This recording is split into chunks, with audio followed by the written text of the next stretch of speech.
Conservative group Heritage Action is calling on House Speaker Mike Johnson to stop Joe Biden's demands for $106 billion in aid to Ukraine and Israel.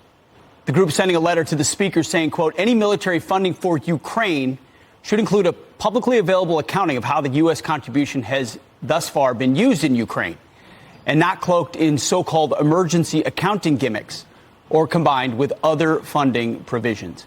Kevin Roberts is the president of Heritage Action and penned the letter to the speaker, and he joins us now. Kevin, thanks for being here with us in New York. Thanks for having me, Pete. For everything you do at Heritage. It's great to see you.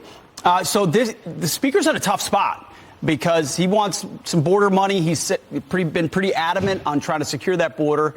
Yet there's this Ukraine money, too. How does he thread that needle? Well, first of all, the speaker has a job that none of us envy. And he is a great man and a great friend. And I think that he's navigating this gauntlet well.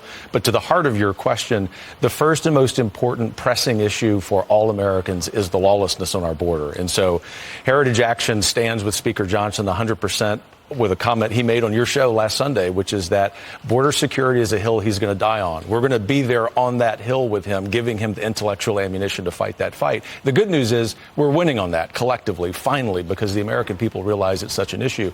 But what needs to happen, to cut to the chase, Pete, is we need to pass H.R. 2 again, the border security bill.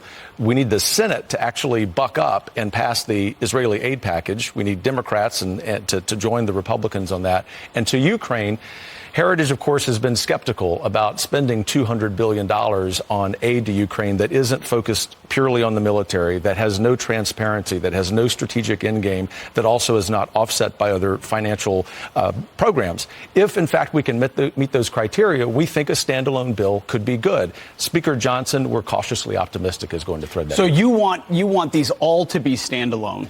They do, because the American people deserve a standalone bill, up or down vote on each of these very important issues. When you put them all together in a $106 billion package, that's just typical swamp games. Yeah, the American absolutely. people want both sides to have a real discussion, a real debate about what's in the best interest of the everyday American. Because the Israeli aid would pass. A border bill would pass if the Senate ever actually brought it up. I mean, you look at Joe Biden's numbers, they're absolutely underwater against President Trump on the issue of the border. People know it's failed, but the Ukraine money might not. And that's ultimately, you guys are saying, hey, let's give every member of Congress a chance to vote on each. The Ukraine money will fail if it doesn't hit those criteria I mentioned, transparency, a strategic endgame.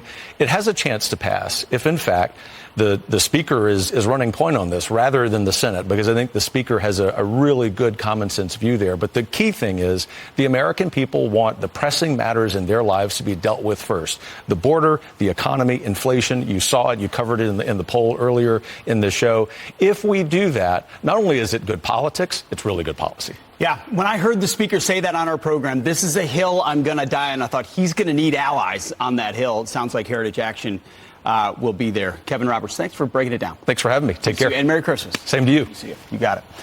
All right, come